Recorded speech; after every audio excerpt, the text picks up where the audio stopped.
अच्छा जी, ऐसे है कि हमने जो है वो सीक्वल को तफसील से पढ़ा हुआ है। सीक्वल क्या होता है? स्ट्रक्चरल क्यूरी जो है वो लैंग्वेज होता है, और उसको हमने तफसील से पढ़ा। हमने उसकी अपना जो है वो लैब के अंदर उसकी प्रैक्टिस भी की। उसका स्ट्रक्चर क्या होता है, उसमें जो है वो कंट्रोल वगैरह किस तरह फ्लो करता है, ये सारी चीजें हमने देखी। अब जो है एक और जो है लैंग्वेज है जिसे हम कहते हैं PLSQL। ये जो PLSQL है, इसका मतलब होता है प्रोसीजर लैंग्वेज, अपना जो है स्ट्रक्चर क्यूरी लैंग्वेज। इसके अंदर क्या होता है कि ये जो लैंग्वेज है वो खास तौर पर ओरेकल, एक डेटाबेस की एक किस्म है, उसके लिए ये जो है वो डिजाइन की गई। और इसको जो है और जो है प्रोसीजरल लैंग्वेज इसको कहते हैं। ये साथ में एक्सटेंशन है किसकी? सीक्वल की। एक्सटेंशन से क्या मुराद होता है कि एक्सटेंशन से मुराद ये होता है कि वो तमाम चीजें जो सीक्वल के अंदर हैं, एसक्यूएल के अंदर हैं, वो तमाम इसके अंदर भी मौजूद हैं। लेकिन साथ में इसके अंदर कुछ एडिशनल चीजें भी हैं। जैसा कि सी जो है उसकी एक्सटेंशन है C++। तो जितनी भी चीजें हैं, जितना भी जो है वो सपोर्ट सी करता है जिन चीजों को, वो तमाम चीजें C++ के अंदर भी हैं। लेकिन C++ के अंदर उसकी कुछ जाती चीजें, कुछ एक्स्ट्रा चीजें भी हैं। सेम इसी तरह सीक्वल के अंदर जो चीजें मौजूद हैं, जो स्ट्रक्चर्ड क्यूरी हैं, वो लैंग्वेज है, वो सारी की सारी इसमें भी है। लेकिन साथ में इसमें जो प्रोसीजरल चीजें जो थी, प्रोसीजरल लैंग्वेज इसके अंदर नहीं मौजूद थी, वो भी इसके अंदर जो है वो इंसर्ट कर दी गई। ठीक है जी। अब सीक्वल जो होता है उसके जरिए हम PL सीक्वल के जरिए जो सीक्वल की स्टेटमेंट्स होती हैं, उनको हम डेटाबेस के अंदर उनको मैनिपुलेट कर सकते हैं। मैनिपुलेट का मतलब ये होता है कि उस पर जमा तफरीक, उस पर कोई भी वर्क करना, डिलीट करना, ऐड करना, अपडेट करना, ये सारे काम उसमें हम कर सकते हैं। और ये जो प्रोसेस, डाटा प्रोसेस होता है, उसका फ्लो को भी इन स्टेटमेंट के जरिए जो है वो कंट्रोल किया जाता है कि पहले कौन सी जो है वो इंस्ट्रक्शन रन करेगी, फिर कौन सी होगी, फिर कौन सी होगी, ये उसका फ्लो होगा। ठीक है जी। और जो है इसके अंदर जो है जो PL सीक्वल है, ये कंबाइन कर देता है प्रोसीजरल लैंग्वेज की जो चीजें होती हैं, और साथ में जो स्ट्रक्चरल लैंग्वेज की चीजें होती हैं, इन दोनों को कंबाइन करके हम जो है ना वो इसको मोर पावरफुल बना देते हैं। ठीक है जी।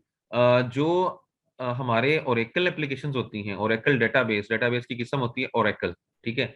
उसकी जो किस्म होती है वो mostly client server based architecture पे होती है। क्लाइंट सर्वर आर्किटेक्चर क्या होता है कि उसके अंदर क्या होता है कि एक सर्वर होगा, और जो कि सारी चीजों को मैनेज कर रहा होगा, और उनके साथ बहुत सारे क्लाइंट्स होंगे कि जो अपनी रिक्वेस्ट को उस तक भेजेंगे।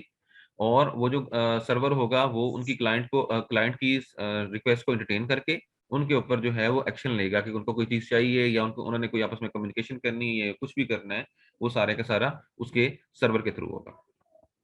ठीक है जी। अब होता क्या है कि जो हमारा जो प्रोग्राम होता है, ये जो PL सीक्वल होता है, ये अपना क्या नाम है उसका, जो एक्चुअल प्रोग्राम होगा वो डाटा अपना जो है सर्वर के अंदर होगा।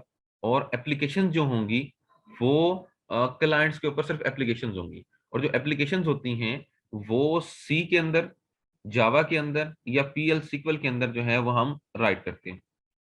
ठीक है जी। जो PL सीक्वल होता है ये भी एक प्रोग्रामिंग लैंग्वेज होती है। इसके भी अपने अंदर सिंटैक्स रूल्स वगैरह होते हैं कि जी अपना जो है, जैसे वो C++ के अपने सिंटैक्स वगैरह पढ़े हुए हैं कि फॉर लूप कैसा लगता है, फलां कैसा लगता है।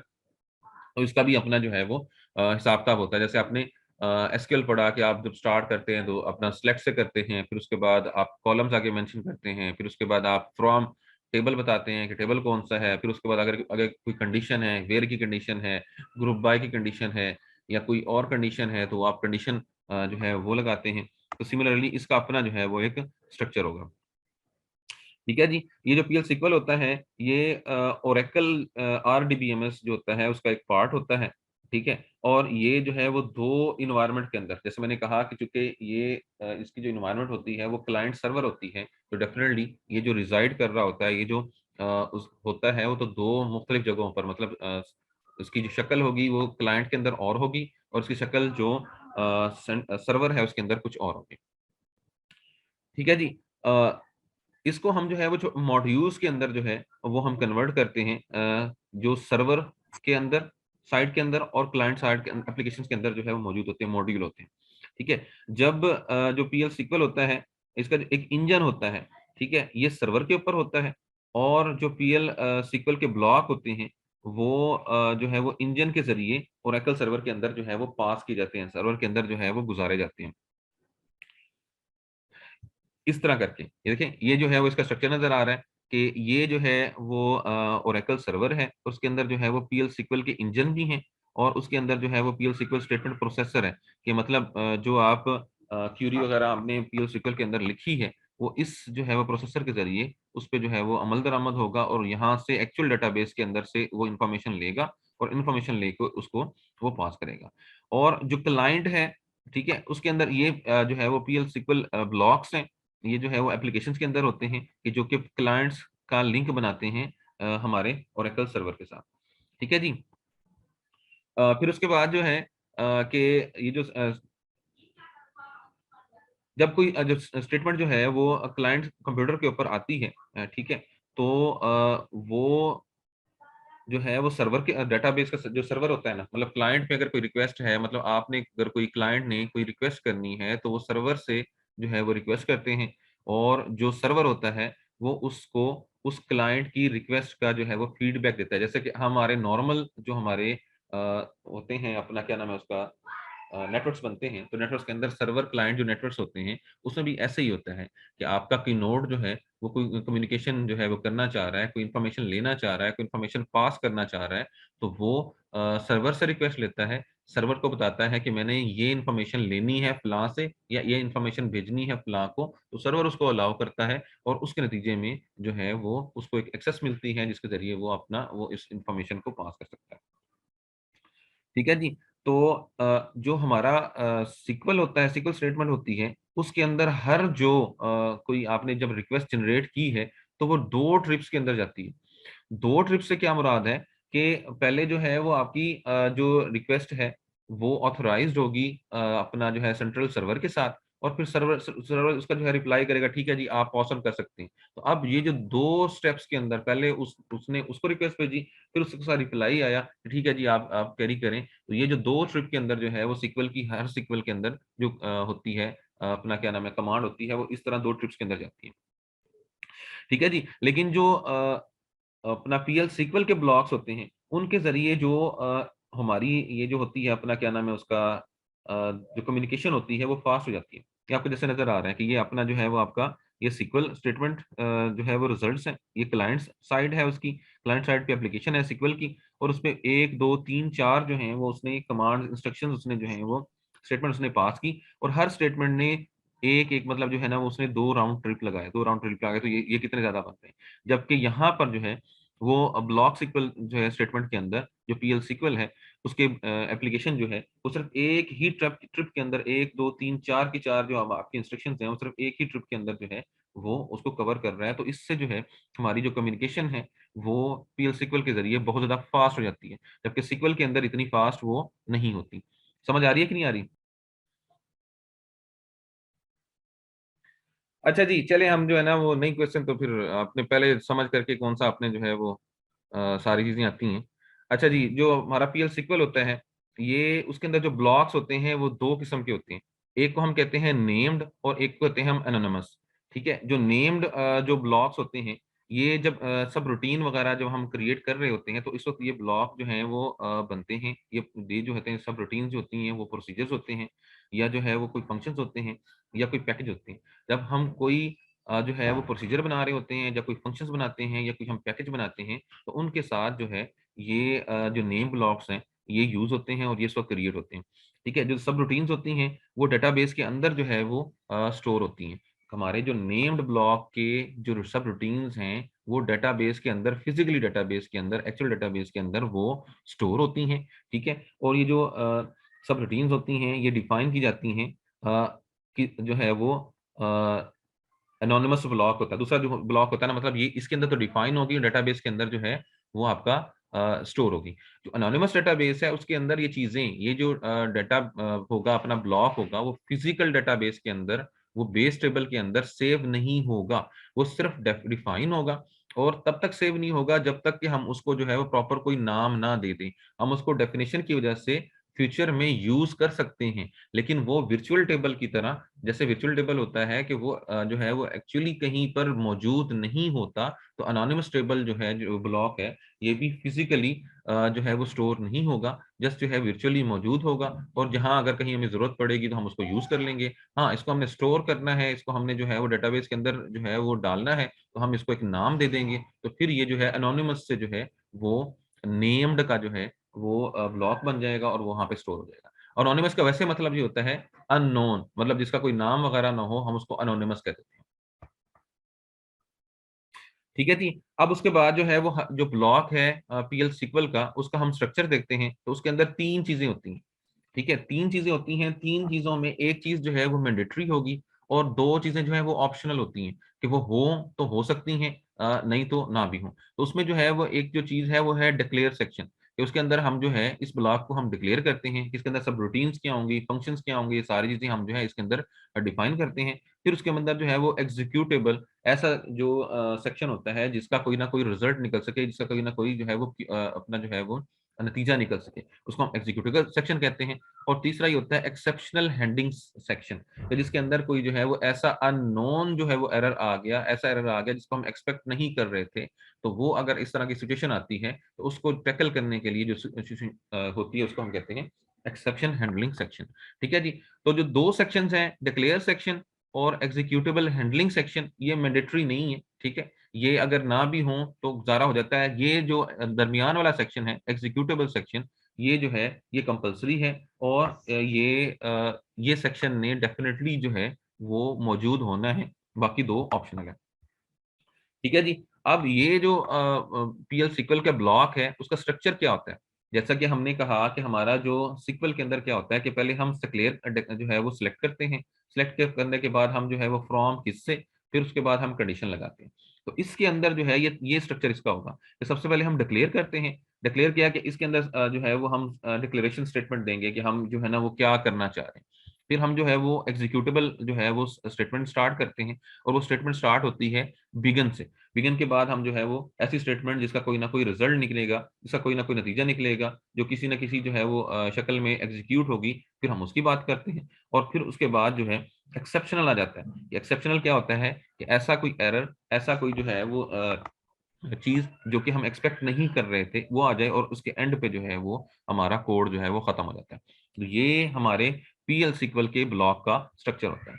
अब आगे जाके हम जो है वो इसका कंपैरिजन भी करते हैं सीक्वल के साथ, लेकिन उससे पहले हम देखते हैं कि डिक्लेरेशन सेक्शन जो है वो क्या होता है। आप लोग जब आपने एमएस एक्सेस के अंदर जो है वो टेबल बनाया, या आपने जो है उसके अंदर क्या नाम है उसका सीक्वल के अंदर टेबल बनाया, तो आप क्या करते हैं कि यहाँ पर आप डिफाइन करते होते हैं कि आपने क्रिएट किया, क्रिएट करने के बाद आपने टेबल का नाम दिया, फिर उसका कॉलम, और कॉलम के आगे उसकी जो है वो किस टाइप का होगा, और फिर उसके बाद क्या है कि आपने उसकी लेंथ क्या होगी, कि उसके अंदर जो है वो करेक्टर कितने होंगे, उसके अंदर नंबर्स कितने होंगे, ये चीजें जो हैं ये सिमिलरली यहाँ पर भी ऐसे होती हैं कि आप जो है वी फर्स्ट नेम आपने जो है वो एक कॉलम डिफाइन किया, आगे उसने आपने उसको ये जो है वारचार मतलब ये है कि उसका टेक्स्ट टाइप हो गया, ये आपने ये डिफाइन की, फिर उसके बाद आपने ब्रैकेट के अंदर यहाँ पे लिखा कि इसको कितने कैरेक्टर्स रिक्वायर हैं, इसकी इसकी लेंथ क्या होगी, तो ये 35 कैरेक्टर्स इसके लिए जो है वो इधर उन्होंने मेंशन कर दिया। सिमिलरली ये दूसरा भी जो है कि वी लास्ट नेम जो है वो इसका भी उन्होंने जो है वो टेक्स्ट रखा, और आगे 35 कैरेक्टर्स इसका भी रखा, और फिर उसके बाद आगे जो है वी काउंटर। ठीक है, और उसको उन्होंने कहा कि इसकी टाइप जो है वो नंबर है, और आगे जो है उन्होंने जीरो से उसको स्टार्ट किया। तो इसी तरह जो डिक्लेरेशन है वो तकरीबन मिलता जुलता है, ये सर सिंटेक्स का सिर्फ फर्क है कि सीक्वल के अंदर सिंटेक्स थोड़ा सा और होता है, और पीएल सीक्वल के अंदर सिंटेक्स थोड़ा सा वो और होता है। ठीक है जी। अब अब आते हैं एग्जीक्यूटेबल सेक्शन की तरफ। जो एग्जीक्यूटेबल सेक्शन होता है वो मैंने कहा कि वो बिगन से स्टार्ट होता है। ठीक है, वो बिगन से स्टार्ट हुआ, यहाँ पर उन्होंने कहा क्या कि जी सिलेक्ट, जैसे आपने अब एग्जैक्टली वही वाली कमांड स्टार्ट होगी जो कि आप सीक्वल पे आप कर रहे हैं, कि आपने क्या किया कि सिलेक्ट, आपने फर्स्ट नेम और लास्ट नेम। ठीक है, कि जी वो फर्स्ट नेम और लास्ट नेम जो है वो सिलेक्ट करें। अब यहाँ पर एक इजाफी चीज आ रही है, वो आ रही है इनटू। ठीक है, ये सीक्वल के अंदर नहीं थी। सीक्वल वो क्या क्या वो जो है ना वो अब इनटू, अब वो 20 जो है वो फर्स्ट नेम और लास्ट नेम, ये देखें यहाँ पर जैसे हमने वी फर्स्ट नेम डिक्लेयर किया था, और जो है वो लास्ट नेम हमने डिक्लेयर किया था, तो वो कह रहा है कि उसमें से हमें जो है वो वैल्यू ये वाली उसको सिलेक्ट करें फ्रॉम, ये जो टेबल का नाम है, और आगे यहाँ पर उन्होंने जो है वो कंडीशन लगा दी वेयर वाली कि जबकि जो स्टूडेंट आईडी सिर्फ 1 2 3 जो स्टूडेंट आईडी है उसका हमें फर्स्ट नेम और उसका हमें जो है वो लास्ट नेम चाहिए। ठीक है, अब जो है वो लास्ट सेक्शन जो है वो एक्सेप्शनल हैंडलिंग का था, तो उसमें जो है ये आ गया कि जी DBMS underscore output dot put underscore line. ये जब एक्सेप्शनल हैंडलिंग आएगी तो ये जो है वो कीवर्ड्स हैं उसके लिए कि सिंपल जो है वो डिस्प्ले करेंगे टेक्स्ट को, नीचे जो टेक्स्ट लिखा होगा वो डिस्प्ले हो जाएगा अगर हमारी कंडीशन फुलफिल नहीं हो रही। कंडीशन हमारी क्या थी कि आईडी जो है 123 उसको उसका जो है वो नाम फर्स्ट नेम और सेकंड नेम जो है वो फाइंड करें। अगर वहां पर हमारे पास स्टूडेंट आईडी की 123 आईडी मौजूद ही नहीं है तो फिर ये एक्सेप्शनल हैंडलिंग हो जाएगी, एक्सेप्शन हो जाएगी। तो उसके बाद ये रिजल्ट जो है वो शो करेगा कि स्टूडेंट नेम, ठीक है, और लास्ट नेम वो जो है वो नॉट अवेलेबल या इस तरह जो है वो ब्लैंक आ जाएगा। ठीक है जी, और इस तरह जो है उस साथ में एंड के साथ हमारा ये एग्जीक्यूटेबल सेक्शन जो है ये भी खत्म हो जाएगा। हाँ जी, कोई समझ बिल्कुल नहीं आ रही होगी? तो समझ आ रही है कि नहीं आ रही? नहीं सर जी आ रही है। चलें, शुक्र है किसी को सर तो आ आ रही। रही है समझ। चलें, शुक्र है किसी को तो आ रही है। ठीक है जी। अच्छा, अब उसमें वो कह रहे हैं कि जो एग्जीक्यूशन जो होता है ना, एक्सेप्शनल हैंडलिंग होती है, ठीक है, ये लास्ट सेक्शन होता है। इस सेक्शन के अंदर क्या होता है कि स्टेटमेंट जो है वो एक स्टेटमेंट लिखी जाती है, जैसे मैंने लास्ट टाइम कहा कि ये इसके बाद जो स्टेटमेंट हो गया, जैसे हम सी आउट लिखते हैं ना सी प्लस प्लस के अंदर, या जो है वो क्या लिखते हैं, प्रिंट एफ लिखते हैं सी के अंदर, और उसके बाद हम जो भी स्टेटमेंट लिखते हैं वो उसको कंपाइलर चेंज किए बगैर उसको same as it is print कर देता है। तो यहाँ पर भी जो स्टेटमेंट होगी, ठीक है, मतलब एक्सेप्शन क्या थी कि जब जो है वो हमें वो डाटा नहीं मिल रहा, डाटा क्या था कि जब वो आईडी 123 है उसके अंदर मौजूद ही नहीं है, तो फिर क्या होगा, तो फिर ये इसके जरिए वो डिस्प्ले कर देगा कि there is no student with ID 123, कि कोई ऐसा स्टूडेंट मौजूद नहीं है हमारे डेटाबेस के अंदर जिसकी आईडी जो है वो 123 हो, और ये जो है सिमिलरली उसका जो है वो एक मैसेज डिस्प्ले कर देगा। तो ठीक है, तो ये हमारा जो है वो एक्सेप्शनल हैंडलिंग का जो है वो लास्ट स्टेप हो गया। ठीक है जी। अब क्या होता है कि जब अब बात करते हैं एनोनिमस ब्लॉक की, और एनोनिमस ब्लॉक मैंने पहले कहा कि वो ऐसा ब्लॉक है जिसको आपने कोई नेम नहीं दिया, आपने रूटीन वगैरह डिफाइन कर दी हैं लेकिन डेटाबेस के अंदर कहीं पर वो एग्जिस्ट नहीं कर रहा। ठीक है, तो उसका जो कोड होता है जब वो एग्जीक्यूट करता है, जब उसको हम यूज कर रहे होते हैं फ्यूचर के लिए, हम उसको हमने बनाया और फिर जब जरूरत पड़ी तो हम उसको यूज करते हैं, तो उसका जो कोड होता है वो पीएल सीक्वल इंजन को भेजा जाता है। जैसा कि पहले पीछे हमने बात की कि जो भी ये देखें, ये हमारा जो है वो जो पीएल सीक्वल है, यहाँ पर एनोनिमस ब्लॉक वगैरह भी हैं, ये ब्लॉक वगैरह हो गए, ये जो है वो इंजन को भेजे जाते हैं। तो इसमें भी हम जो है वो इन कोड को इंजन को ही हम जो है वो भेजेंगे। जब इंजन को भेजेंगे तो फिर क्या होगा,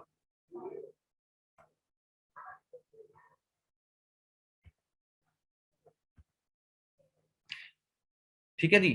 तो वो जो है जो क्या नाम है उसका, ये जो है इंजन में जाएगा, और इंजन में जाने के बाद जो है ये इसको वो इंजन क्या करेगा, इसको कंपाइल करेगा। कंपाइल क्या होता है कि डिफरेंट जो आपके मॉड्यूल्स होते हैं उनको वो ज्वाइन कर देगा, उनको वो लिंक कर देगा, और एक एग्जीक्यूटेबल जो है वो फाइल बन जाती है, इसका कोई जो है वो रिजल्ट नहीं कर सकता है। ठीक है, जो नेम होते हैं पीएल सीक्वल ब्लॉक होते हैं वो अ, उस वक्त सिर्फ कंपाइल होते हैं जिस वक्त जो है वो हमने उसको उनको क्रिएट करना होता है। ठीक है जी, हम उनको क्रिएट करते हैं और उसके बाद वो जो है वो कंपाइल होके और उसके बाद वो चेंज नहीं होते। ठीक है, वो असल में जो क्या होता है जब हम मॉड्यूल क्रिएट करते हैं उसको नेम देते हैं तो आपस में लिंक, मैंने जैसे कहा लिंक होके वो आपस में एक एग्जीक्यूटेबल फाइल बना रहे हैं। तो जैसे जो नेम्ड ब्लॉक्स होते हैं वो जब आपस में उनके ब्लॉक्स वगैरह बनते हैं तो वन टाइम जो है वो कंपाइल हो जाते हैं, और कंपाइल होने के बाद जो है उनका रिजल्ट वहां पर सेव हो जाता है। दोबारा वो कंपाइल नहीं होंगे जब तक कि हम जो है वो प्रोसीजर के अंदर, जब तक जो है हम सब रूटीन्स के अंदर, फंक्शंस के अंदर कोई चेंज ना करें तो दोबारा उनको कंपाइल करने की जरूरत नहीं पड़ती। ठीक है जी। जो कंपाइलेशन प्रोसेस होता है उसके अंदर जो है वो हम सिंटेक्स जो है चेकिंग वगैरह करते हैं। बाइंड, जैसे मैंने कहा कि दो मॉड्यूल हैं वो आपस में लिंक हो गया और जो है वो एग्जीक्यूटेबल उसके अंदर जो है वो फाइल बन गई।